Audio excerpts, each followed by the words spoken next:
주 안에 사랑하는 의정부 비전교회 성도 여러분 반갑습니다.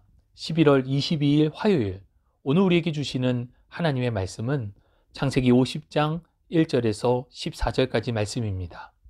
본문의 말씀을 봉독하겠습니다.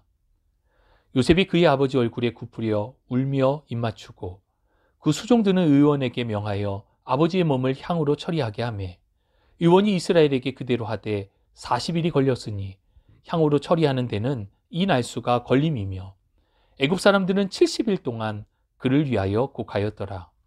곡하는 기한이 지나매 요셉이 바로의 궁에 말하여 이르되, 내가 너희에게 은혜를 입었으면 원하건대 바로의 귀에 아뢰기를, 우리 아버지가 나로 맹세하게 하여 이르되, 내가 죽거든 가나안 땅에 내가 파놓은 묘실에 나를 장사하라 하였나니 나로 올라가서 아버지를 장사하게 하소서.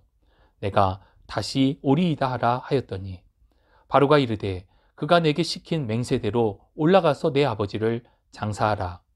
요셉이 자기 아버지를 장사하러 올라가니 바로의 모든 신하와 바로궁의 원로들과 애굽 땅의 모든 원로와 요셉의 온 집과 그의 형제들과 그의 아버지의 집이 그와 함께 올라가고, 그들의 어린 아이들과 양떼와 소떼만 고센 땅에 남겼으며, 병거와 기병이 요셉을 따라 올라가니 그때가 심히 컸더라.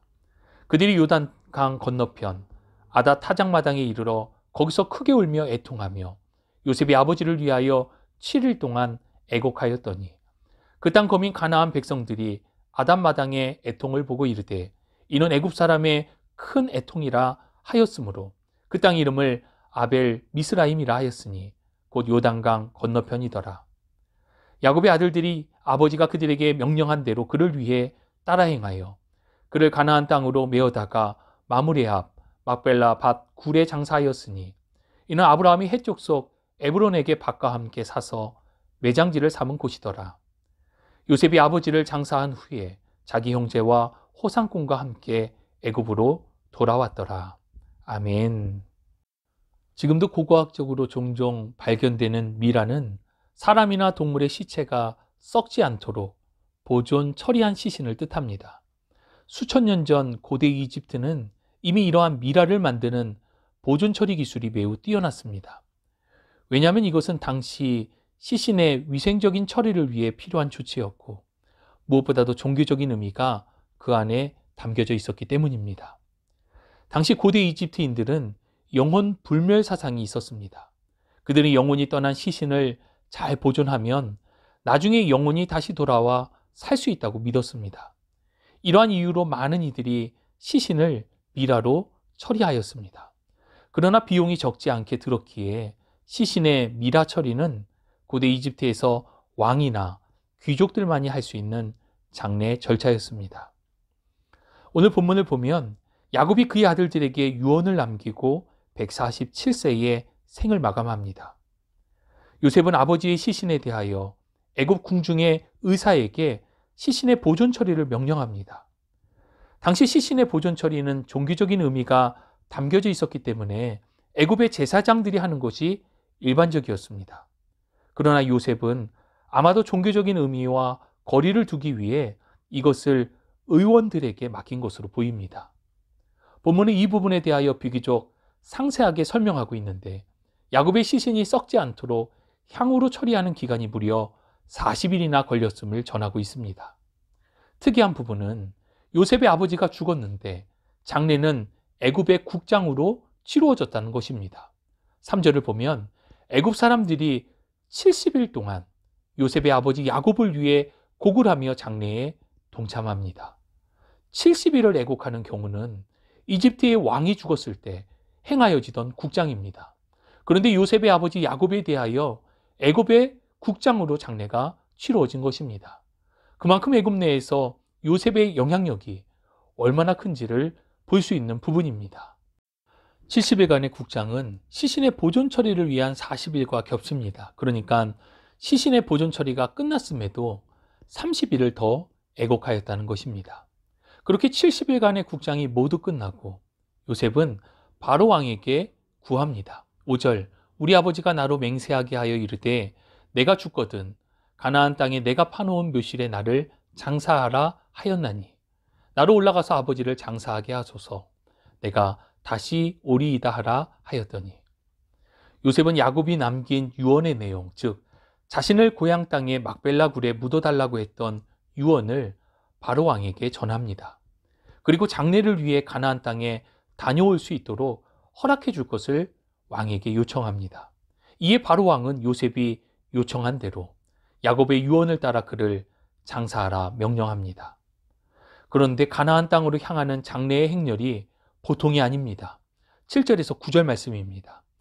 요셉이 자기 아버지를 장사하러 올라가니 바로의 모든 신하와 바로 궁의 원로들과 애굽 땅의 모든 원로와 요셉의 온 집과 그의 형제들과 그의 아버지의 집이 그와 함께 올라가고 그들의 아이들과 양떼와 소떼만 고센 땅에 남겼으며 병거와 기병이 요셉을 따라 올라가니 그때가 심히 컸더라.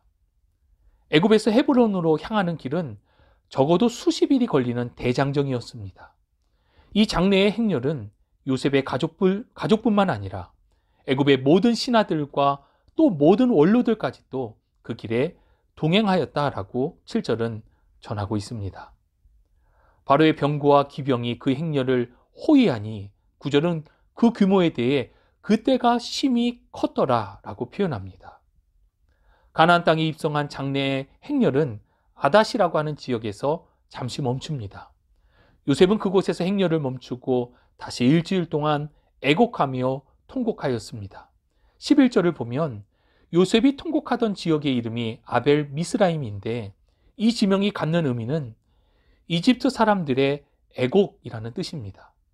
당시 요셉의 슬픔이 얼마나 컸는지, 그리고 그 장례의 행렬을 함께했던 모든 애굽 사람들이 함께 그 슬픔에 동참한 모습을 잘 보여주는 지명입니다. 요셉은 아버지 야곱이 이야기했던 선조들의 무덤인 막벨라 굴에 도착하여 아버지 야곱을 장사하였고 다시 애굽으로 돌아오는 것이 오늘 본문의 내용입니다. 오늘 본문의 말씀을 읽고 묵상하며 요셉이라고 하는 한 사람의 영향력이 얼마나 컸는지를 보게 됩니다. 요셉이 30년 전 바로의 꿈을 해석하고 애굽의 총리로 발탁될 때 바로가 요셉에게 창세기 41장 40절에 이렇게 이릅니다. 너는 내 집을 다스리라. 내 백성이 다 내 명령에 복종하리니 내가 너보다 높은 것은 내 왕자뿐이니라. 애굽에서는 이방인이었고 누명을 쓴 채 감옥에 갇힌 죄수 요셉이었습니다. 그러나 하나님의 섭리 안에서 하나님의 때에 하나님의 방법으로 그를 애굽의 총리로 단번에 앉히셨습니다. 그리고 그의 지위와 권력은 바로 왕이 말한 그대로 애굽 왕과 같은 수준이었습니다. 실제로 요셉의 아버지 야곱이 죽었을 때, 애굽 왕이 죽었을 때와 준한 국장으로 장례가 진행되는 것을 통해 그의 영향력을 볼 수 있습니다. 주 안에 사랑하는 여러분, 선한 영향력을 이렇게 정의하곤 합니다. 당사자가 의도했던, 의도하지 않았던, 결과적으로 많은 사람들이 더 나은 세상을 만들기 위해 자발적으로 동참하도록 만드는 힘. 그렇습니다. 요셉에게서 찾아볼 수 있는 것이 바로 이러한 선한 영향력이었습니다. 요셉의 삶을 들여다보면 그는 정직한 사람이었고 하나님께서 주신 꿈과 비전에 대한 소망을 가지고 있었던 사람입니다. 그는 하나님을 경외함으로 죄와 타협하지 않았고 또 하나님의 섭리를 믿고 삶의 여러 가지 문제들을 풀어나갔습니다. 이러한 그의 삶은 결국 7년 대흉년 속에서 애굽을 비롯한 주변의 나라와 백성들을 구원하였습니다.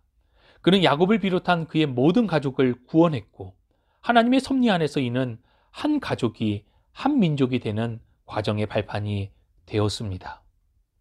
이러한 그의 삶이 애굽의 왕을 비롯한 모든 고위 관료와 백성들에게 선한 영향력을 주었습니다.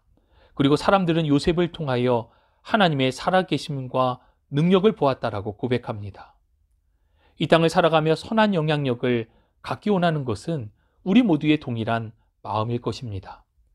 그런데 이러한 선한 영향력은 다른 사람에게 어떻게 하느냐보다 나 자신이 어떻게 하고 있느냐가 중요합니다. 요셉과 같이 정직하게 하나님께서 주신 꿈과 비전에 소망을 품고 하나님을 경외함으로 죄와 타협하지 말아야 합니다. 하나님의 섭리 안에서 우리의 삶을 해석할 때 결국 우리의 삶의 선한 영향력은 확대되게 될 것입니다.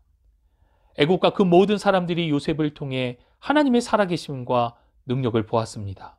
이와 마찬가지로 우리들 또한 이 땅을 살아가며 선한 영향력 있는 삶, 하나님의 살아계심과 능력을 보일 수 있어야 합니다. 이것이 바로 우리를 향하신 하나님의 뜻입니다. 이를 위하여 함께 기도하며 날마다 하나님을 온전히 의지하는 복된 삶이 되시기를 주님의 이름으로 축복합니다. 하나님 감사합니다. 너희는 세상의 빛이라 소금이라 말씀하심에도 불구하고 우리는 때때로 어두움의 숨길을 자처하고 이물질과 같은 세상과 섞여 소금의 정체성을 잃어버릴 때가 있습니다.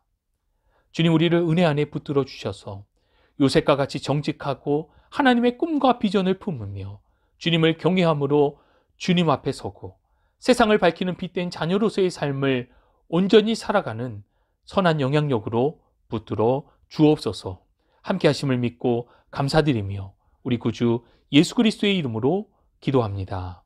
아멘.